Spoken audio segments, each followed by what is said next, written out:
Thanks for tuning in. This week I've got some good news of my own. My partner's daughter, she's got a university place. She wants to become a nurse, so she's got a place. So I actually trekked into town to get her a card and a little present to congratulate her. The plan was to do this video on the seafront. It's due to thunderstorm soon, and I expected the actual beach to be quiet. I thought it'd be a little bit more scenic, but no, everyone seems to be down there. So I'm currently in Southchurch Park recording this. Just fancied a change of scenery, and I'm sure you did as well. So if it starts raining, I'll change locations. So what news have I read this week? Sono Motors, they're a German company. They've actually created a electric car that is pretty much covered in solar panels. It charges whilst you're driving. I don't actually know what the range is on it. I couldn't find that information anywhere, but you can actually get an extra 34 kilometres out of it on a good day when it's sunny. The first customers are expected to pay around 25,500 euros and receive the car, I believe it's in March 2022. So not seems far away, really not far away at all. That it's literally just around the corner. If you think 2 years ago, what happened 2 years ago, it's not far away at all. What else? Back again. I was expecting rain to stop play, not screaming children. Yeah, bit of a funny one really. Parents could quite clearly see I was trying to talk to you. That obviously didn't make a difference to them. Anyway, here I am. Still no thunderstorms or rain, but yeah, on with the video.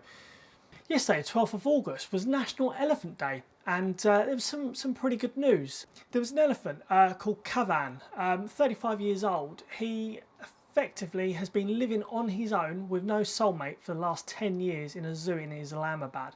Pakistani High Court ruled that he has to be released, so he's now living his life in a sanctuary.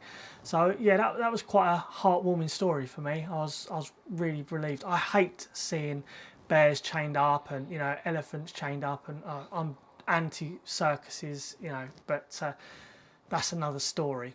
Speaking of wildlife, bit more of a positive story on this one. Satellites have revealed there's actually 20% more population in Antarctica for emperor penguins than first was anticipated.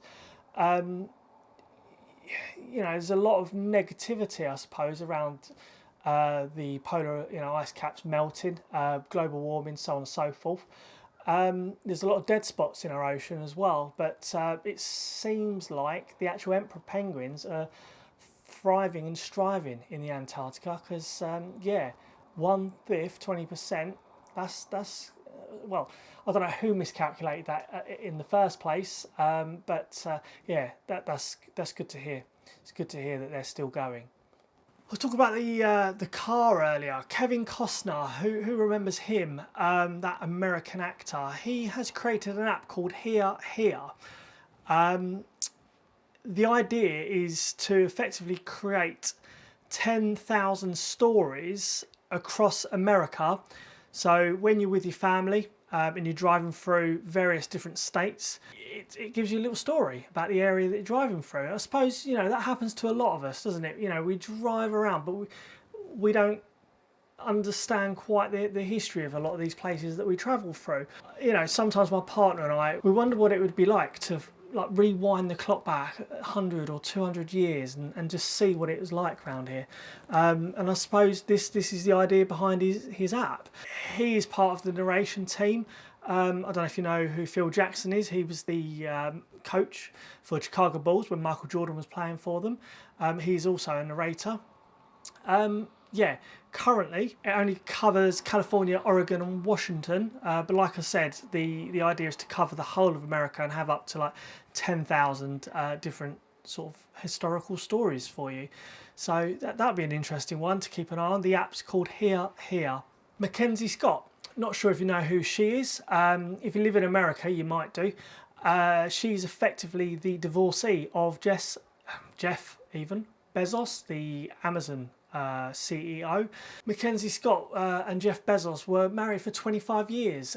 It's unfortunately now resulted in a divorce, but she got $38 billion for the divorce settlement, and she has given 1.7 billion of that to non-profit organisations. So who'd have thought some good could have come from a marriage split, but it has, and maybe more of that to come, who knows. So I come across a study. 1,100 participants took part, and 89% of them believe that happiness can be controlled.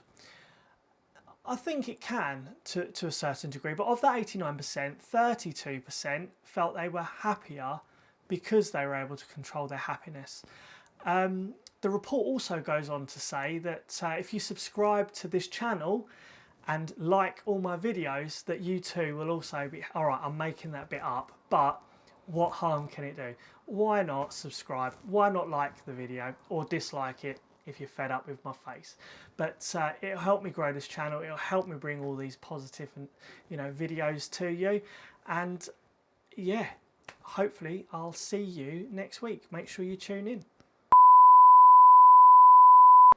Am I even recording? Am I recording?